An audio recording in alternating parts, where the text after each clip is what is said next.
The devil had me thinking that I was like unworthy, that there was no value. You're not going to preach. You're not going to talk. I can't use you. It was more so like, I felt like I can't be used. I'm all used up. I remember like a spirit of like suicidal came, like I was trying to kill myself. And my mom had walked in. I had tied a rope around my neck and from the bed rail, and I had pulled myself all the way down. My name is Kennedy. I'm 29 and I'm from Kansas City, Missouri, and this is my testimony.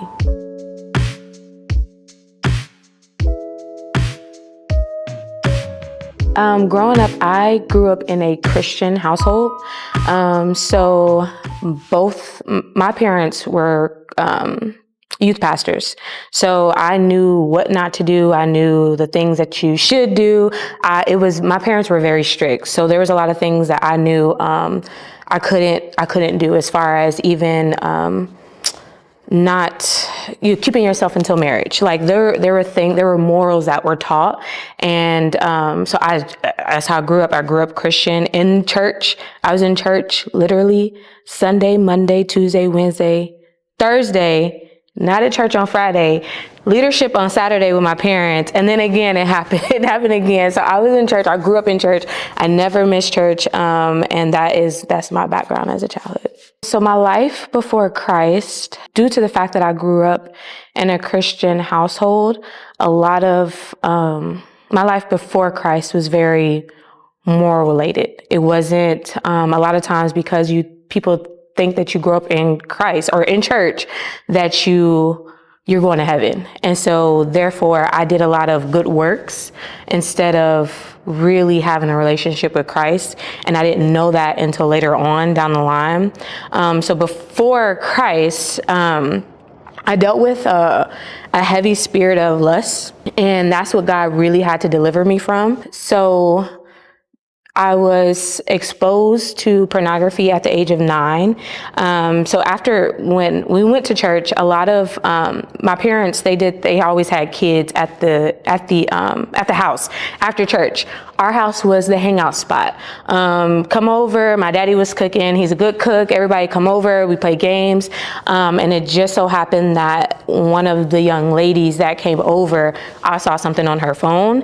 And at that moment, I believe I was 9 years old, and I was then exposed to pornography.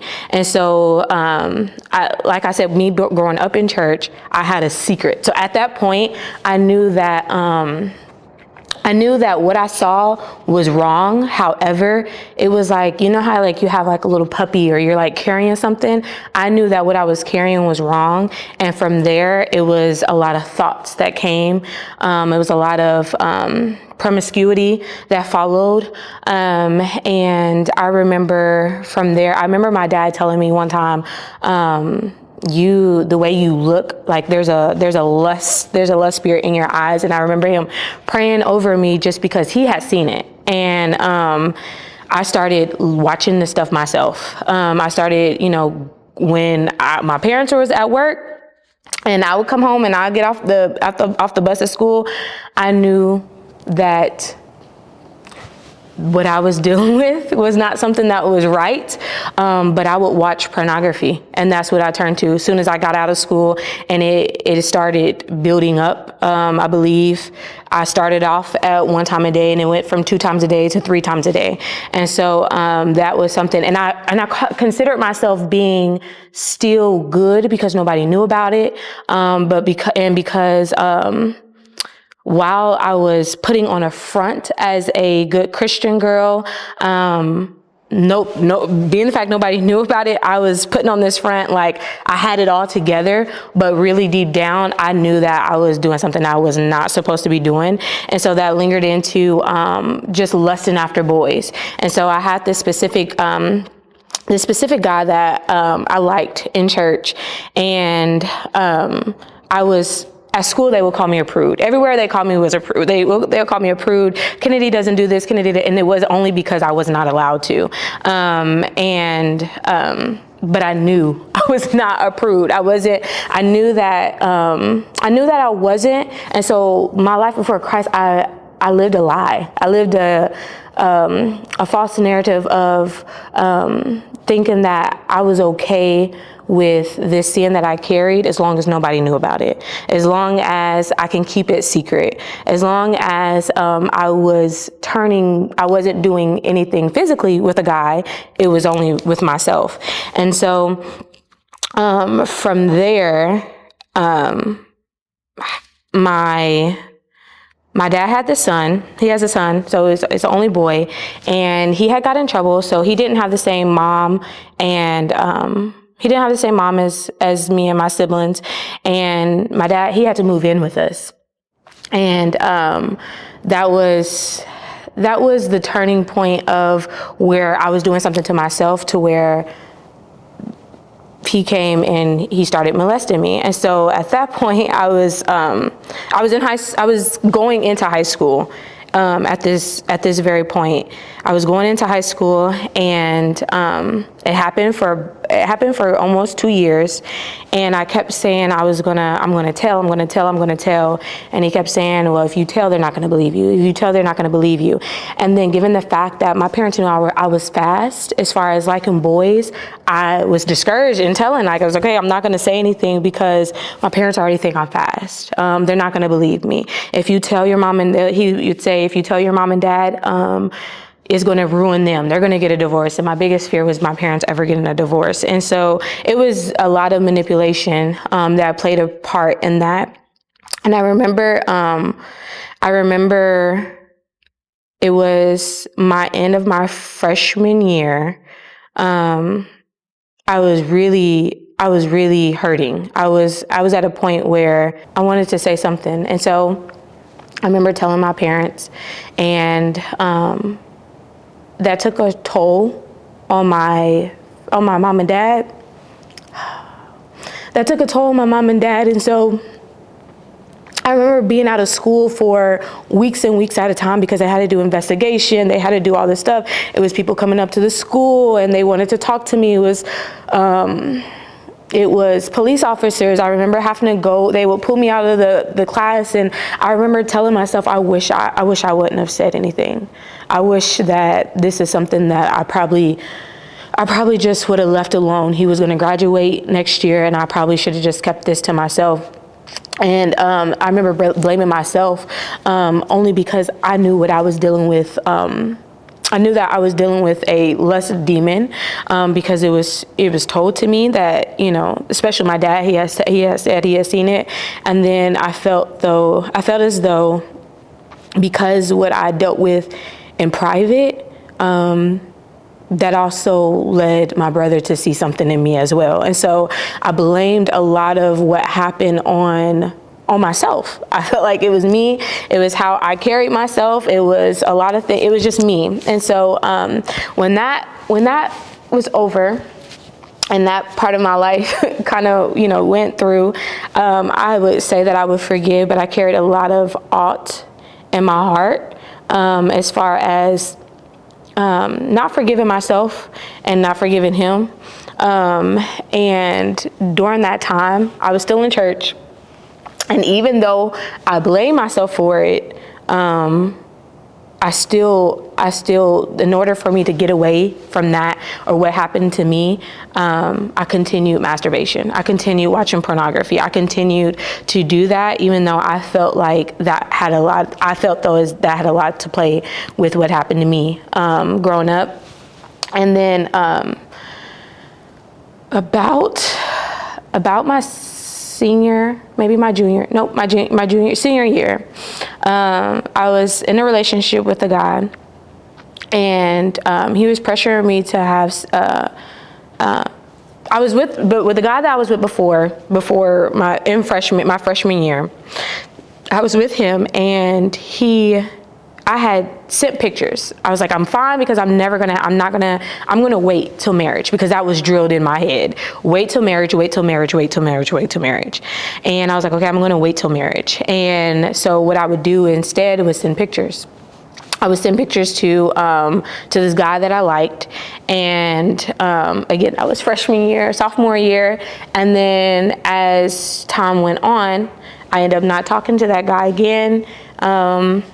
And that was, that was null and void, right? As you would think so.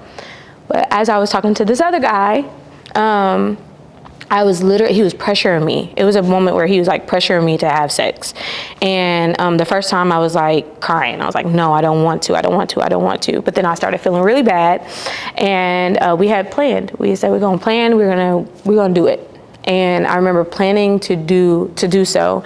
And late in that day, I had planned, I said, okay, I'm going to my friend's house and you can pick me up, et cetera, et cetera, et cetera. It was all mapped out. And I remember laying in the bed and he was doing something and I got a text on my phone and it was pictures from the first guy exposing me. And he said, we need to talk.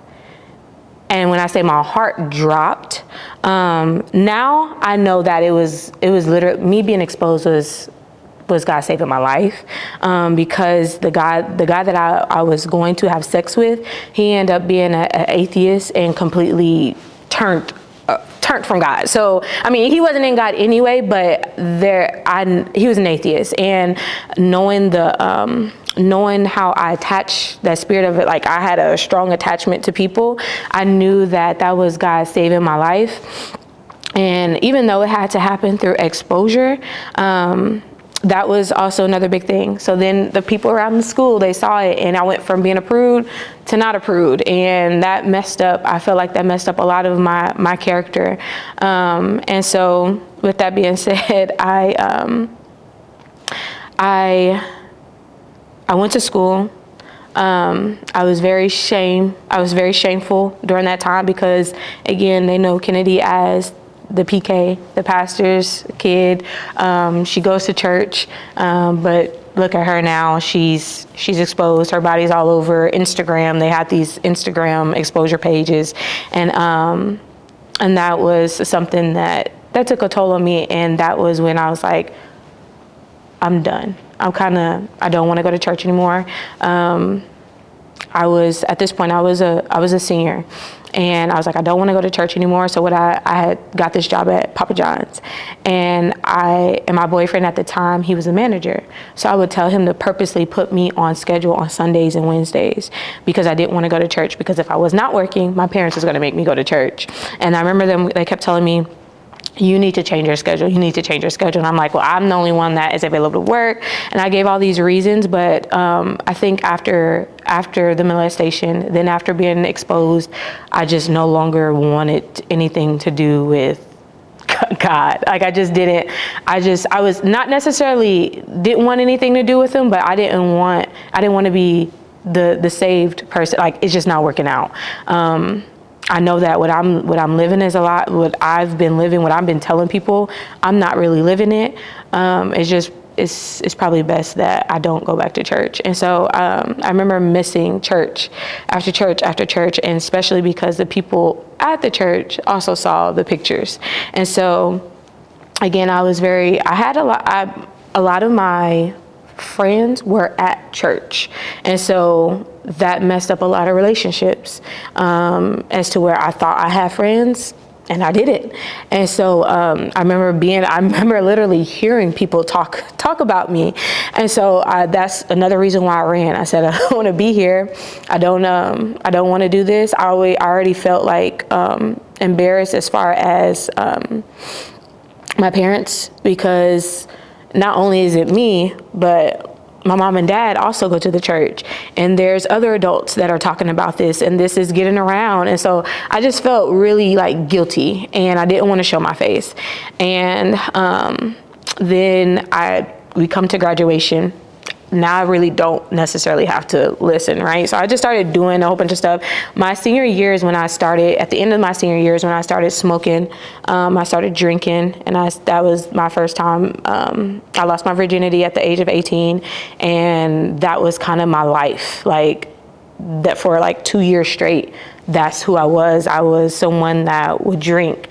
And I remember trying to smoke. I think I tried like twice and could never get high. And so I thank God now, because I truly believe I would have been somewhere I shouldn't be. But I thank God for that. But as far as drinking, I think I would drink like a whole bottle of Patron and just be good. And that was something that I had to fight. And I remember going from having the first time I had sex, I remember crying. I cried very hard.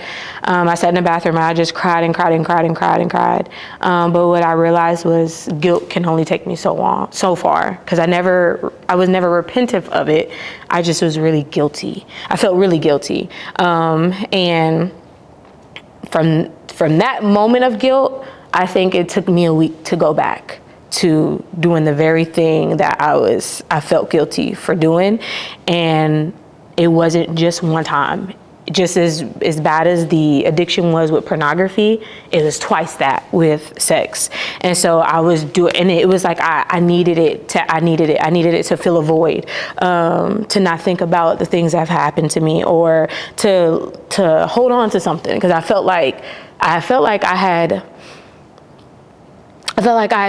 lost myself. I had lost my friends. I had lost my church family that I grew up with. Remember, I grew up in church, so all my whole life was church. I didn't have for real friends in high school until senior year, because I kind of distanced myself. I didn't care to be friends with people at school, because all my friends was at church. But it started to catch up with me, and I just was like, I don't want to think about anything else.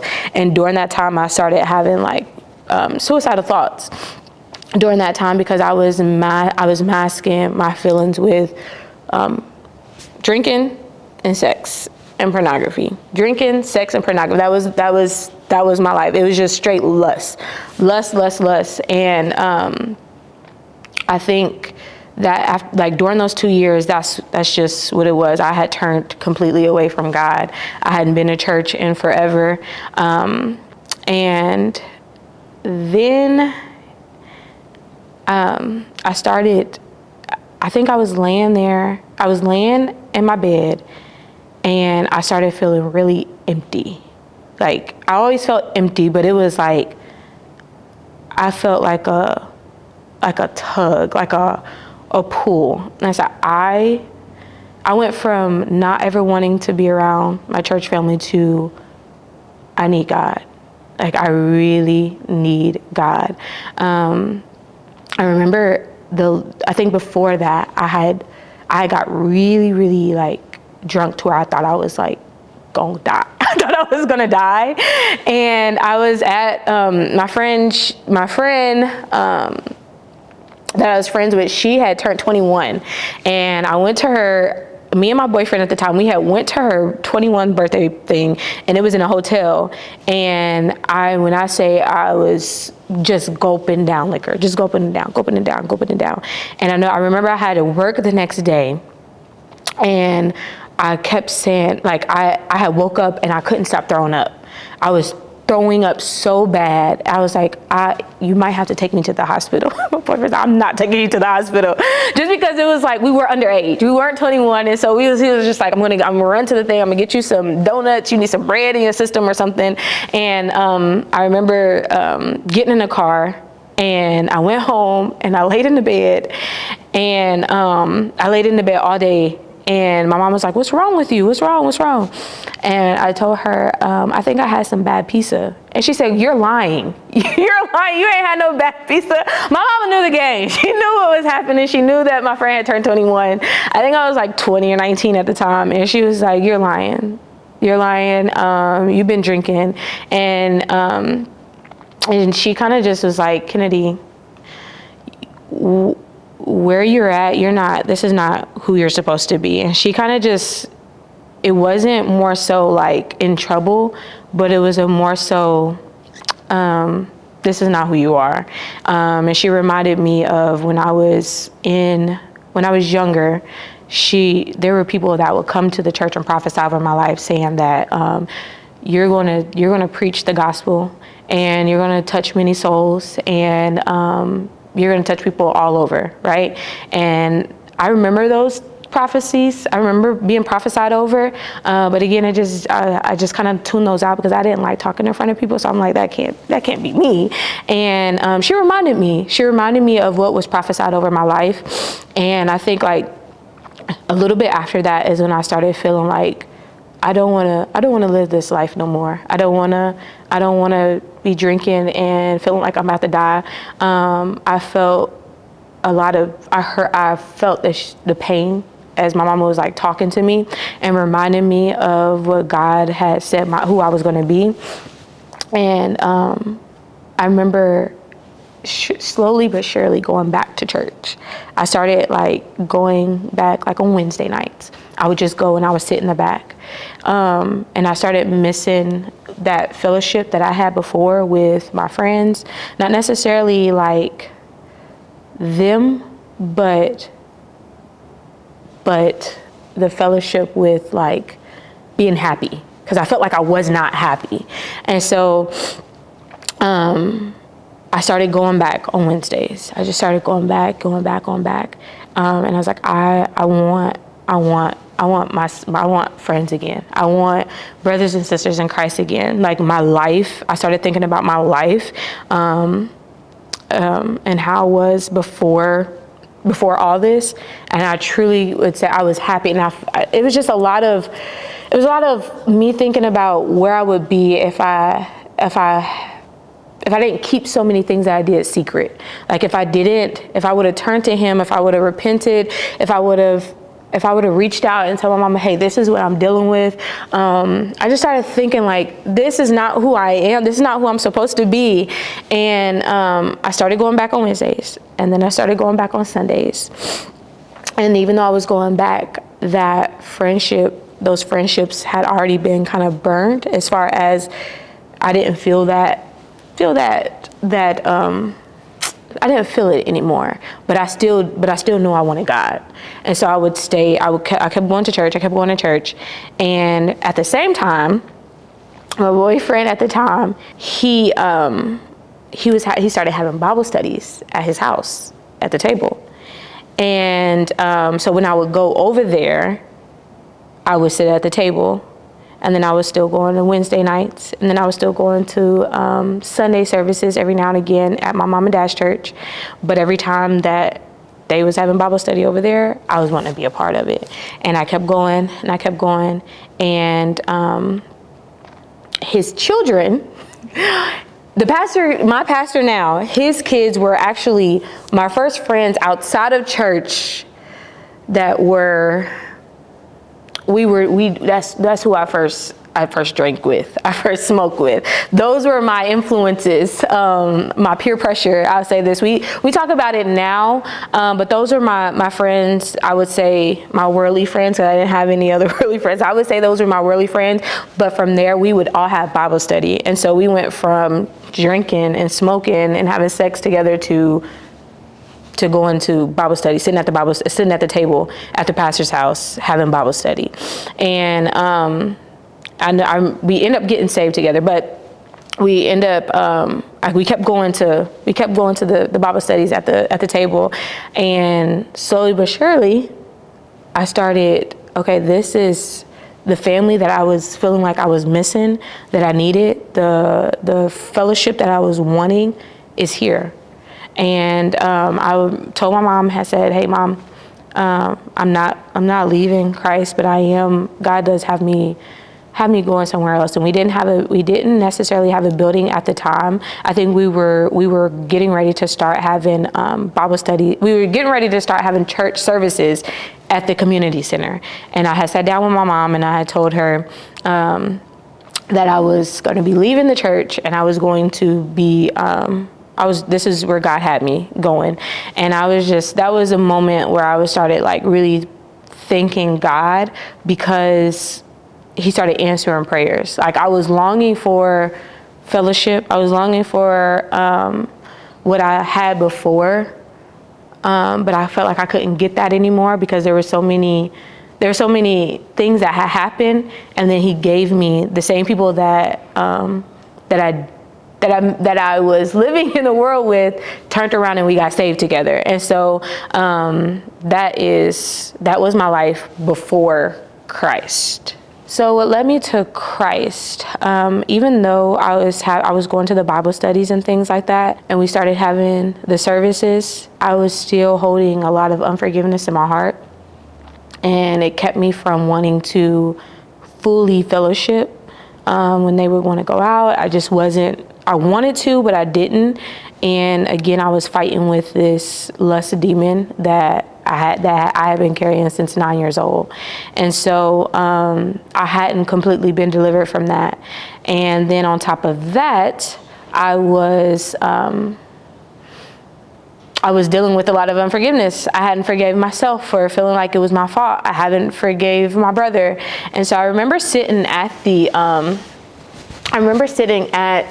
the table, and I was doing something. I think I was at the pastor's house. I was doing something, and I remember Sam saying, we were having a conversation about if somebody messed with my sister in that way, like somebody messed with my sister, I'm coming after them. And I think that was his around that verbiage, and like a anger rose up in me because I felt that, well, you're a brother, and my brother who was supposed to have that protection over me is the one that hurt me. And so I felt like anger just kind of like rise up. Like I would say I had forgave, but I knew at that moment I did not forgive, and it came like out of nowhere. And I kind of just walked away, and I went into the living room, and I just started crying. I just started like boohoo crying because I'm like, who's supposed to protect me? Who's supposed to be protecting me? I love that Sam is, I'm gonna protect my sister at all costs. But dang, I wish I had somebody protecting me. I wish I had, somebody there for me. And I was like, oh, I really have not forgiven. I have not forgiven. I feel like I don't have people. I feel like I don't have anybody. I feel like I'm not being protected. It even went back to the guilt, the devil tried to put in my head how when I was being molested, I would be like, I'm dad, like, where's my daddy? Where's the people that's supposed to be? And so when I heard him talking about how he was going to protect his sister, it just made me remember when I felt like I wasn't protected then, and I felt like I was never going to be protected. Like nobody's going to protect me. And so I remember crying then, and the pastor came and he prayed. And then a couple of days later, I came back over to the house and I sat on the balcony. And I was like, I really want to give this to you. Because I thought I really forgave. And I don't know what it looks like to forgive, and I want to do this the right way. Like I don't want to say that I've forgiven, and I really haven't. And I sat on the pastor's balcony by myself, and the song "Trust You," I Trust You came on, and I remember just breaking down and saying, no matter what the situation is, no matter if I feel like I'm not protected, no matter if I feel like he's lived his life, my brother's now living his life and he don't have nothing to, like, it was like one of those, like, nobody's thinking about me no more. Nobody's thinking about what happened to me. And a lot of it is because I put on a facade like I was okay. And I realized I really wasn't. And I do that a lot in my life now. Like I put on this facade where I'm okay and I'm not. And I remember just telling God, I'm not okay, and I need you to take care of my feelings, my emotions, and how I feel. And I'm just going to give my feelings. I'm going to give my emotions to you. And that was my first time that I gave all of my feelings, all of my emotions to God. And I did forgive. Fast forward to me doing that, the enemy definitely tried to make me feel condemnation. After that, I remember laying in the bed and I was thinking about everything that happened again. Just thinking about where I could have been had I just stayed in God. And the devil had me thinking that I was like unworthy, that there was no value, that people, yeah, you've been prophesied over, but that's now long and gone. You're not going to preach. You're not going to talk. I can't use you. It was more so like I felt like I can't be used. I'm all used up. Is how I felt. And so I remember like a spirit of like suicidal came. Like I was trying to kill myself, and my mom had walked in. I had tied a rope around my neck and from the bed rail. And I had pulled myself all the way down, and my mom had walked in, and by the grace of God, she stopped that. And I just cried, and knowing that, and she spoke life into me and reminded me that I did have purpose in this life, and that you're never too far gone. Like the fact that I came down here and I saw you is God's grace. And from there, I kind of just picked up my bed and start walking. I knew that I can't turn back.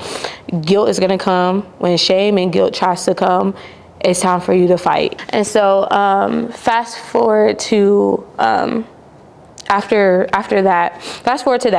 life in Christ is, I'm a minister now, and I do preach the gospel.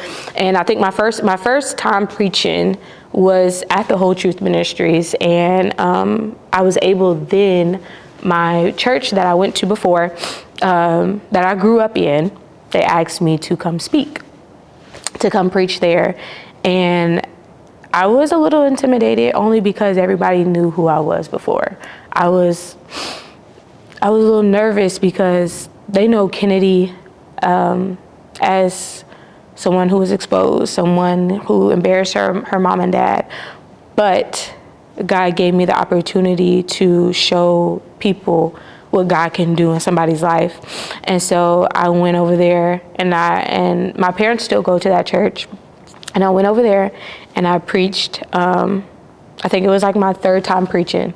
And I just allowed God to use me, and I used my testimony for the good, like for his glory. There's a lot of people that see me now I was going there, and they're like, this is the same Kennedy? And I'm like, yes, this is me. And I give God glory every time somebody says anything, every time I run into somebody, every time I do visit, the church. It's not as intimidating, but I'm actually not intimidated now. But when I first went to preach, when I was first asked, I was really very hesitant. But afterwards, knowing that God got the glory out of, yes, you're looking at someone who was molested. You're looking at someone who was exposed. You're looking at someone that did run away from God. But I'm here now, and I'm serving, and I'm preaching the gospel, and everything that y'all saw be prophesied over my life, I'm living it out. And so I thank God for that, him giving me not giving me, but the platform for him to get the glory out of that. And I really, truly believe my life has been like a fishbowl for people to see. I couldn't never get away with anything, but I believe that it was very visible for everybody to see. So when they saw that, when they see me now, they know it's nothing but God. They know it's nothing but him being glorified in everything that I do. So, yeah. If someone was to ask me why follow Jesus, I would say everything else will fail you. Everything else, as far as money, will fail you. Friends will fail you. Drinking is going to fail you. Your career is going to fail you. Everything else will fail you except for him. And a lot of times people want to follow Jesus for the destination, for heaven. But knowing that I follow Jesus and I have heaven on earth, and I have peace on earth, and there is joy, like true joy, I'm going to follow Jesus because I get it here. I don't have to wait for heaven. Like he truly gives me heaven on earth. And when everything else fails, when everything else doesn't make sense, when everything else is going chaotic, he's the only thing that's consistent in my life. And so knowing that no matter what, he's going to be consistent, I'm going to always follow him.